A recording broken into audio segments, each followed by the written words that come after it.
Bonjour Gilles. Bonjour Rose. Bonjour toutes et tous.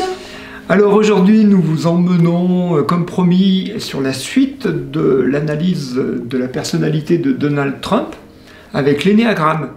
Parce qu'on attendait que quelque chose apparaisse et puis ça semble apparaître. D'ailleurs tout le monde s'est réveillé et donc ça a bien fait son petit effet. Oui, parce que on avait fait une vidéo quand il avait été élu, mais on pressentait qu'il fallait attendre qu'il soit installé au pouvoir pour voir vers quelle direction sa personnalité allait l'emmener. Est-ce que c'est une direction involutive, donc de pathologie, ou une direction évolutive d'aller mieux? Alors, évidemment, on peut avoir des hauts et des bas, et on l'espère pour tout le monde, et pour lui aussi, et pour les États-Unis, et pour le monde. On peut très bien plonger, et puis remonter, et puis aller mieux après. C'est ce qu'on souhaite, hein, Gilles? Oui, sauf que l'énéagramme, il va pas franchement avec le dos de la cuillère. L'énéagramme nous dit que quand une personnalité va mal, elle va vers une forme de maladie mentale. Il y en a 9 dans les 9 énéatypes, il y a 9 maladies mentales. Alors Gilles, la maladie mentale du 8, c'est quoi? Alors le 8, c'est l'énéatype de Donald Trump, et la maladie mentale du 8, c'est ce qu'on appelle la mégalomanie. Alors, mégalomanie, si vous regardez la définition, c'est une sorte de délire des grandeurs, de surpuissance, d'image idéale de soi, et même presque du narcissisme, parce que la maladie mentale du 7, c'est à côté du 8, et lui, il est entre le 8 et le 7, donc il est à la fois narcissique et mégalomane. Est-ce que ce serait un peu la grenouille qui se prend pour un bœuf? C'est ça. Un petit peu la folie des grandeurs. Est-ce que ça aussi, la question, parce que c'est quand même un mensonge, c'est un délire, on va l'expliquer, mais est-ce que ce serait aussi, comme les États-Unis sont plutôt dans le 3 mensonge, est-ce que ça rejoint? C'est une forme de mensonge, de toute manière, toutes les maladies mentales, évidemment, mais pourquoi est-ce qu'on dit maladie mentale dans l'énéagramme? Parce qu'il y en a que ça va choquer, tout de suite ils vont dire « Oh mais moi je suis pour Trump, je pense qu'il a raison », d'autres ils vont dire « Moi je suis contre, ça m'étonne pas ». On s'en fout complètement, nous on est là pour analyser des personnages, c'est-à-dire des mensonges. Le personnage c'est un mensonge. Derrière il y a l'âme, mais devant il y a le personnage. Et ce personnage justement empêche l'âme d'exprimer sa profondeur, sa puissance, en fait ce qu'il est venu incarner en tant que président des États-Unis. Et donc tant qu'il y a ces compulsions qui voilent l'âme, eh bien bon, regardons-les, ne plongeons pas dedans. Il faut savoir que c'est pas la personnalité, enfin la personne elle-même, c'est sûrement un stress qui l'oblige à faire ça. Oui, sauf que ce gars-là, il dirige la première puissance mondiale et que ça a des conséquences. Donc on a vu la mégalomanie tout de suite avec je vais annexer le Groenland, le Canada. Là, il vient de dire je vais virer tous les Gazaouis pour prendre la bande de Gaza. D'ailleurs, Netanyahou était très surpris parce qu'il ne s'attendait pas à ça visiblement dans la déclaration. Et parce que c'est lui qui voulait prendre la bande de Gaza, puis là il y a Donald Trump qui dit non, c'est les USA qui vont prendre la bande de Gaza. En fait, c'est moi qui vais prendre tout ça. Donc vous voyez, quelque chose qui s'approprie, autant le savoir, c'est moi qui sais, que financièrement, que matériellement, c'est à moi. Oui, alors il faut qu'on rappelle pourquoi l'énéatype 8 arrive à de tels excès de langage. Alors on vous rassure, il ne le fera pas. Il ne peut pas d'ailleurs le faire, mais c'est juste que c'est un abus de langage, et nous on a côtoyé en harmonisation des 8 mégalomanes. C'est difficile à déceler comme maladie parce qu'ils paraissent tellement sûrs d'eux quand ils parlent que ça bluffe tout le monde. Oui, il y a une sincérité, quand ils parlent, ils sont sincères comme s'ils disaient la vérité, et on pourrait facilement plonger dedans parce qu'ils affirment avec une autorité. C'est comme ça, c'est pas autrement. Et donc ça laisse un peu pantois. Oui, et avec le mot vérité derrière, parce que le 8, on l'avait déjà dit dans la précédente vidéo, il est porteur d'une énergie qui cherche à s'incarner à travers lui, qu'on appelle la vérité, qui n'est pas sa vérité, mais la vérité. Et c'est vrai que les 8, quand ils parlent, on a l'impression que ce qu'ils disent repose sur du factuel, sur du concret, hein, parce que le 8 et le 7, en plus on l'appelle le pragmatique, c'est quelqu'un qui sait, c'est un homme d'affaires, il sait manier l'argent, il sait manier les projets, il n'y a pas de souci. Donc on se dit, s'il le dit, il va le faire. Non, la mégalomanie, c'est une maladie mentale, c'est-à-dire il dit ça pour impressionner son auditoire, et puis le lendemain, il va passer à autre chose. Et les mégalomanes qu'on avait rencontrés comme ça, dans la conversation, si on ne résiste pas, si on leur dit oui, oui, hop, ils passent à autre chose parce qu'ils ont obtenu l'effet que leur personnage cherche à obtenir, c'est-à-dire en imposer.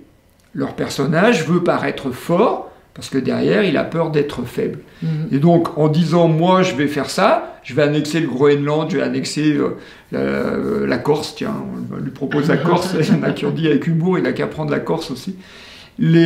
En fait, en disant ça, il fait étalage, les gros bras, voilà, il fait étalage de sa force, de sa puissance, et à partir du moment où on dit oh oui, tu es puissant, il passe à autre chose parce qu'il a obtenu son effet. Mais il ne va pas faire pour autant ce qu'il a dit. Enfin, évidemment. Là, en l'occurrence, tout le monde au niveau international a dit non. La Chine en premier, c'était vraiment un tollé incroyable. Donc là, hop, directement, c'est comme si ça sort pour dire moi je suis le plus fort et hop, ça rentre dans sa coquille et on passe à autre chose. Parce que on rappelle, c'est pas la personne elle-même. C'est un voile. Une maladie, c'est un voile. Et donc là, son voile de création, de compulsion est apparu parce qu'il est le premier au niveau mondial. Tout le monde l'attend. Et donc là, c'est plus fort. Ça stresse trop, en fait. Il est trop stressé. Oui, alors par contre, pour les gens qui espèrent, parmi vous, il y en a qui espèrent qu'effectivement, Trump va faire des choses. Et il fera des choses, évidemment. Mais pour les gens qui espèrent que tout ce qu'il dit, il va le faire, il faut vous rappeler quand même de la mandature précédente où il a dit beaucoup de choses qu'il n'a pas fait. Comme il avait dit que le mur qu'il allait construire avec le Mexique, c'est que le Mexique le paierait à 100%, le Mexique n'a pas déboursé un centime. Et c'est lui qui a payé. Bref, tous ces trucs-là, on va dire c'est de la politique, mais ce n'est pas que de la politique. On veut attirer votre attention sur le fait que ce sont des personnages, ce sont des personnalités, et que l'énéagramme nous permet de dire comment ça va se terminer.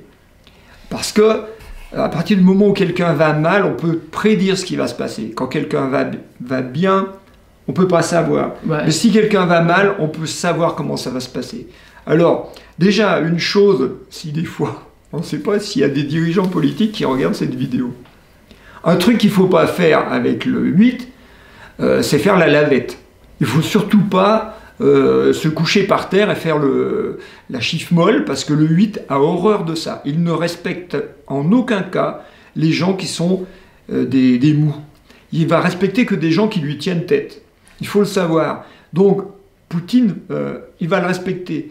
Le dirigeant nord-coréen, il va le respecter.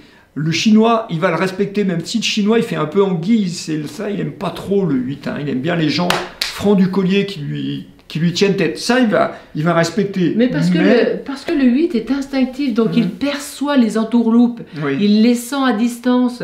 Il y avait un film qui était très bien, c'était le Dictateur. Non, le dernier roi d'Écosse. Le dernier roi d'Écosse au Bokassa, et donc le Dictateur, c'est magnifique. Là, vous voyez très bien sa perception. Il entre dans l'autre, il sait vibratoirement si on veut l'entourlouper, si on veut minauder, ou si on est comme lui. Et donc là, ça sera comme ça, mais d'égal à égal. Oui, puis il sent les trahisons. Il a une forme de parano, le 8, qui sent les trahisons venir. Mais ce que je veux dire par là aussi, c'est que du coup, les Européens qui n'ont pas de leadership, qui sont considérés comme des lavettes par l'Amérique, se fout complètement des leaders européens, mais ça se voit, ça se sent. Eh bien, en fait, on n'a rien à attendre dans un dialogue avec un gars comme ça, parce qu'il va nous mépriser, et il va nous entourlouper, et il se dira, de toute manière, c'est bien fait, c'est des chiffres molles. Il va raisonner comme ça, lui. Donc là, nous, en Europe, on est plutôt mal défendus pour aller discuter avec lui. Hein. Alors ça, c'est pour l'aspect comment il faudrait être. Mais bon, hélas, on n'est pas dans le bon camp, apparemment. Après, il y a un autre aspect qui est intéressant, c'est comment ça va se finir.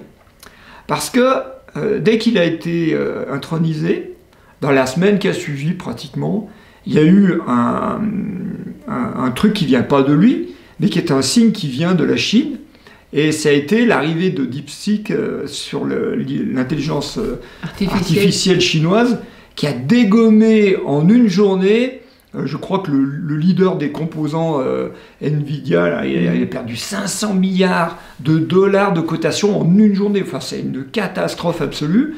Ils sont arrivés, on les attendait pas, comme dans un jeu de quilles, ils ont tout fait tomber.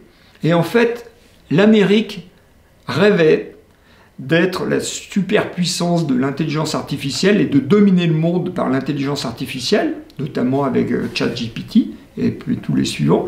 Et ils rêvent de cette croissance que ça allait leur donner en termes de business, parce que l'Amérique, c'est l'argent. Et là, un des premiers signaux de la mandature de Trump, ça a été, c'est foutu par terre. Et ça, c'est ce qui risque d'arriver au 8, c'est-à-dire que le 8, à vouloir jouer le mégalo, la surpuissance, ce qui risque de lui arriver, c'est d'être à genoux. Mais physiquement, tous les 8, ils ont des problèmes de genoux, ils ont des problèmes de hanches, de fauteuil roulant, ils se retrouvent immobilisés en fin de vie, parce que leur personnage qui veut jouer à être surpuissant, en vieillissant, hélas, l'énergie n'est plus là au rendez-vous, et en général, ils font comme le chêne, ils cassent. En fait, cette énergie, nous en médecine symbolique, on considère toujours que ça doit venir de l'âme, sinon après le reste, c'est un personnage qui va disparaître. Donc là, si on force physiquement, si on force mentalement, c'est voué à l'échec. La vie, de toute manière, elle a une énergie qui va emmener Trump et tout le monde dans une direction. Soit un jour, il va suivre cette direction et retrouver ce qu'il a de plus précieux. Lui, c'est au niveau de l'âme, un cœur, un grand cœur qu'il protège. Mais où il va vers ça, où il reste en protection, et ça va faire quelque chose qui va se casser, qui va s'isoler, qui va être non évolutif, on va dire. Le piège, notamment pour la bande de Gaza, on le voit bien, c'est qu'il discute avec Netanyahou, qui est celui qui a les gros bras, puisqu'il a les grosses bombes américaines, donc c'est un peu facile. Et donc les autres, c'est les victimes, là, c'est de la... On s'en fout, quoi, ça vaut rien, c'est des gens qui ne valent rien, puisqu'ils ne sont même pas capables de se défendre. Donc c'est des gens qui, on peut les déplacer, quoi, c'est bête à dire, mais il n'y a pas de considération. Alors que normalement, s'il était évolué, il devrait avoir de la compassion et dire je vais faire de l'humanitaire. Mais là, il fait le contraire. Mais c'est exactement comme le 8 basique, l'énergie du 8 basique, qui n'a pas de respect, pas de conscience du corps et de sa souffrance. Le corps, il est loin, pourtant c'est lui qui est le plus dans l'instinct, mais il le domine, il s'en sert, il l'utilise comme un objet et pas comme un sujet. Et donc c'est exactement ce qu'il dit par rapport aux personnes qui doivent être déplacées, il n'y a pas la considération au niveau de l'âme. Tant qu'il n'y a pas ça au niveau des hommes politiques, ça va être difficile. Pour moi, heureusement qu'il est entouré de personnes qui sont sincères, du mieux qu'elles peuvent évidemment, et qui vont peut-être l'aider à adoucir ça. La Maison Blanche a rétro-pédalé le lendemain. Oui. Parce que ce qu'on peut dire aussi, c'est qu'il ne faut pas non plus tirer des règles à partir de cette vidéo avec Netanyahou, parce que là, il était dans un contexte particulier, au coin du feu avec Netanyahou, il fait son kéké par rapport à lui, et il lui rappelle que c'est lui le boss, parce que c'est lui qui a les bombes et l'argent, et que c'est lui qui décide. Mais est-ce que ça va impliquer l'Amérique dans quelque chose? Moi, je crois qu'on perd notre temps à analyser ça comme une décision qui va être suivie des faits. Hein. On va passer à autre chose. N'empêche que le 8, il veut garder le contrôle. Quelle que soit la stratégie, in fine, c'est lui qui doit rester le maître du monde, avec sa parole, ce qu'il fait, ce qu'il dit. Pour lui, c'est important. Sinon, ça l'éjecte de la scène internationale et ça l'envoie dans le 5, le 8 dans le 5. Et là ça va pire. Il va se retrouver isolé. Isolé, et puis, comme je l'ai dit juste avant, peut-être à genoux, c'est-à-dire que l'Amérique, il y en a qui mettent des grands titres, le renouveau de l'Amérique, la grandeur de l'Amérique et tout, parce que l'Amérique a connu ça avant, donc on se dit ça va recommencer, mais la vie ne recommence rarement deux fois la même chose. Il est possible que la mandature de Trump, avec cette mégalo qui arrive, ça aille directement dans ce qui a été préparé avant, hein, c'est pas Trump le responsable, mais ça aille directement dans ce qui est préparé avant, c'est-à-dire la chute de l'Empire américain, la fin de la prédominance de l'Amérique, et on le voit avec les BRICS, on le voit avec plein de choses qui se développent partout, et la crise du dollar qui menace, la crise de l'endettement, la crise écologique, il y a plein de choses qui pourraient aller en s'accélérant très vite et à mener l'Amérique vers une chute.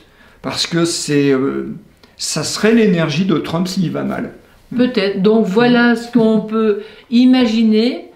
Et puis j'ai envie de finir par ce mot, ou pas.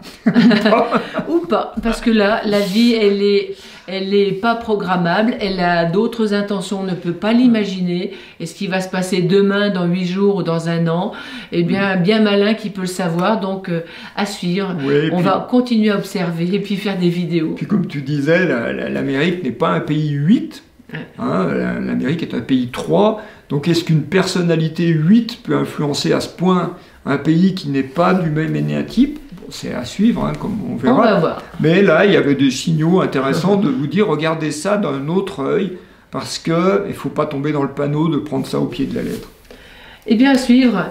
À bientôt pour de nouvelles aventures aux États-Unis ou dans d'autres pays. En fait, c'est passionnant, la vie. Faites-nous des commentaires, partagez, dites-nous de quoi vous avez envie que l'on parle, et puis on fera du mieux que l'on peut.